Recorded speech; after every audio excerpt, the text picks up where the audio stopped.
पंडित जी घूमते फिरते हुए एक बनिया के घर पर पहुंच गए। बनिया ने बड़ी अच्छी इज्जत की, आसन लगाया, भोजन कराया और बहुत कुछ उनका सम्मान किया। तो बनिया से पूछा, तुम्हारी क्या इच्छा है, क्या चाहते हो? कहने लगे, महाराज मेरे पास तो आपका सब कुछ दिया हुआ है, मैं तो सुख शांति चाहता हूं। कहने लगे, तुम्हारे कुछ गलत समय है, नक्षत्र गलत चल रहे हैं, जिसकी वजह से आज भूकंप आएगा। और जब भूकंप आए तो तुम डक कवर होल्ड का प्रशिक्षण तुमने लिया होगा, देखा होगा, वो कर लेना। वो कहने लगे, महाराज डक कवर होल्ड क्या होता है?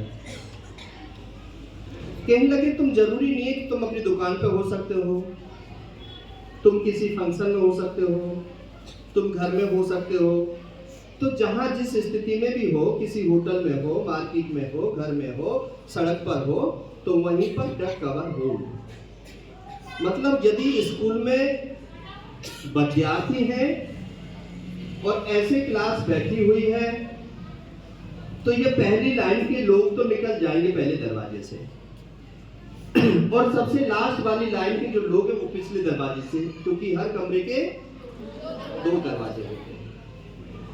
और ये जो बीच में बैठे लोग हैं, इनको निकलना मुश्किल है, क्योंकि 8-10 बेंच होती है कमरे के अंदर। अब बीच में से जंप लगा करके आएंगे तो हाथ पैर में चोट लग जाएगी, है ना?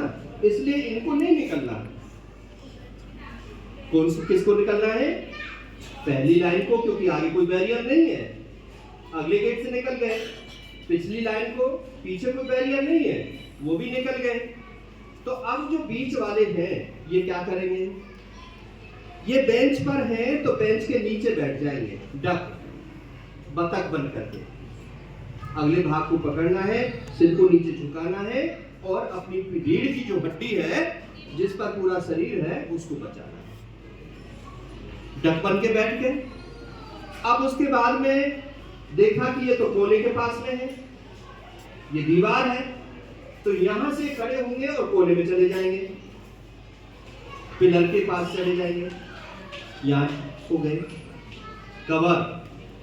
अब हो सकता है कि टीचर ने जो क्लास ले रहे हैं वो कोने में जाकर के अपने रजिस्टर को सिर पर रख लेंगे, कवर ऊपर से मिट्टी पत्थर ना गिरे। समझ में आ गया? डक कवर होल्ड का प्रैक्टिस।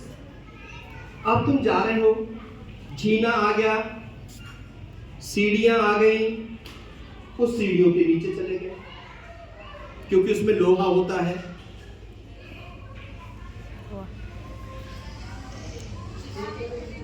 ठीक है, तो उसमें खतरा नहीं होता। अब सड़क पर हो आप, हिल रही है, इधर भी बिल्डिंग है, उधर भी बिल्डिंग है, अब आपने खतरा और मोड़ ले लिया। ऐसी सड़क पर हमें नहीं जाना चाहिए, राइट? क्योंकि इधर की बिल्डिंग भी गिरेगी और उधर की बिल्डिंग भी गिरेगी, तो हम दब जाएंगे। हमें कहां जाना चाहिए? अब जैसे ये स्कूल है, इस स्कूल में एक असेंबली पॉइंट होता है कि जब भी कभी भूकंप आ जाए तो वहां असेंबली पॉइंट का बोर्ड लगा रहता है, वहां जाना चाहिए, उसकी मॉक ड्रिल करनी चाहिए।